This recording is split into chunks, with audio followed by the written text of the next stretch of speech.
Bonjour à tous. J'aimerais aborder avec vous le sujet de la procrastination. Parce que oui, je le sais, je le vois, vous procrastinez. Rassurez-vous, moi aussi je procrastine. À plus ou moins forte dose pour certaines personnes, mais on procrastine tous. Alors avant d'avancer dans le propos, qu'est-ce que c'est que la procrastination? La procrastination, c'est le fait de remettre au lendemain une chose qui devrait être faite le jour même. Et généralement, quand on est un bon procrastinateur, pardon, c'est dur à prononcer. Quand on est un bon procrastinateur, des lendemains, il n'y en a pas qu'un. Et justement, sur le plan professionnel, ça peut poser beaucoup de soucis, justement. J'ai connu, moi, pendant que j'étais chargée de mission à la mairie, ça a duré 2 ans, une dame qui procrastinait déjà quand je suis arrivée dans le service et qui, pour X ou Y raison, on ne connaît pas son souci, mais le problème, c'est qu'avec le temps, sur les 2 ans et demi que je suis restée là-bas, le problème s'est amplifié et la directrice générale du service a fini par en avoir marre parce que le travail qu'elle nous rendait n'était pas fait à temps.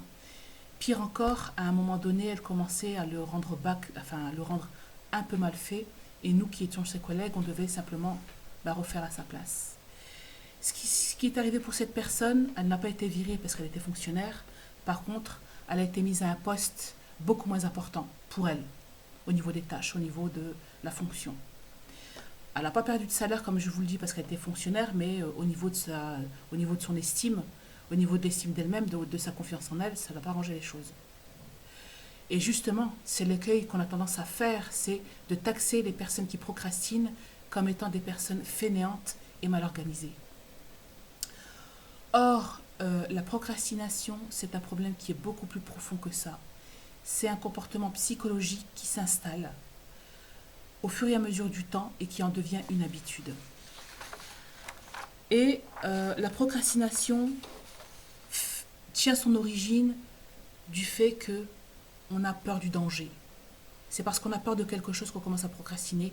On a peur du futur, on a peur de l'inconnu, on a peur d'être mal vu par ses collègues, on a peur d'échouer, on a peur de tout, de tout. Et c'est la peur qui fait que, à un moment donné, on recule, et d'où la procrastination. J'ai un petit exercice que j'ai trouvé, qui m'a été donné par une psychologue. C'est un exercice qui n'est pas simple au niveau psychologique, au niveau du regard de soi, au niveau de l'introspection, parce que ça nous oblige à nous regarder en face et à voir nos actes. Par contre, c'est efficace. Ça met du temps, mais c'est efficace. Voilà l'exercice.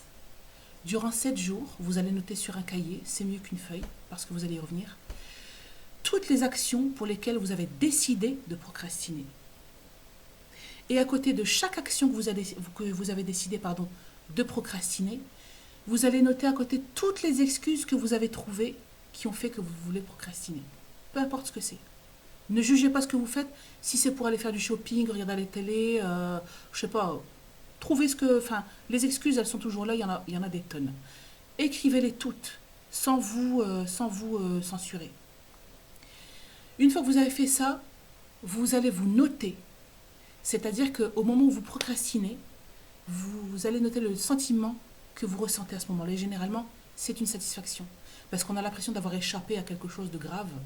Et on se dit, le lendemain, c'est loin, je le remets à demain. Et puis le lendemain, on se dit, c'est très très loin, parce que c'est pas encore là. Quelques jours après, et généralement durant les quelques jours qui espacent le moment où vous avez procrastiné et le jour où vous reprenez l'exercice, il s'est installé un sentiment de culpabilité.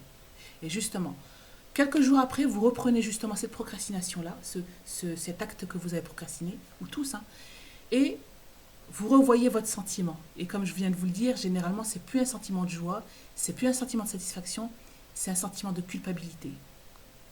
Et comme l'être humain a horreur de ça, parce que nous, on veut que réussir, on veut que du plaisir, on veut surtout pas ressentir de frustration, et à force, vous allez mettre en place, vous allez vous dire, je ne veux plus jamais ressentir ça, parce que c'est pas bien, parce que même au niveau du regard des collègues ou de votre conjoint ou conjointe, ça peut pas durer éternellement. Et vous allez mettre en place des petites actions pour justement éliminer cette procrastination-là c'est procrastination. Et petit à petit, vous allez rectifier le tir et vous allez vous mettre à faire les choses un peu plus à l'heure, on va dire. Voilà.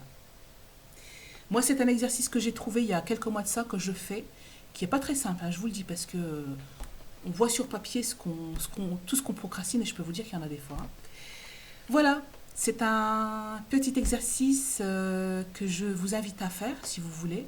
Et comme toujours, si vous avez des commentaires à me laisser à propos de cet exercice ou des précédents, ou si vous avez simplement un commentaire à me faire pour me remercier, par exemple, c'est toujours le bienvenu. Et je vous dis à la prochaine pour un prochain sujet. Et d'ici là, portez-vous bien. Au revoir.